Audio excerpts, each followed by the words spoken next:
How to update the BIOS firmware for a Windows computer. Open Start.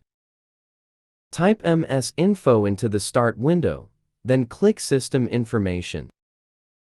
Click System Summary. Check your computer's model name. Find your BIOS version number. Check the BIOS mode line to see if you have BIOS or UEFI. Open your BIOS manufacturer's support site. Find the BIOS update file.